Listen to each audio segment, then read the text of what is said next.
na sembahyang yang paling afdal, na sembahyang yang paling utama, yang paling lebih, yakni salat Jumat. Salat Jumat merupakan sayyidus salah, pangule sembahyang.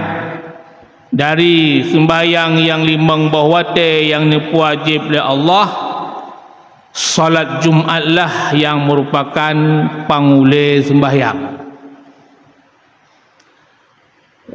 Dan salat Jumat berbeza dengan sembahyang yang lain. Yang lain dia tak pebut sidra-sidra tu. Adapun jamaah sunat muakkadah. Adapun salat Jumat nyo hansah tak pebut sidra tu.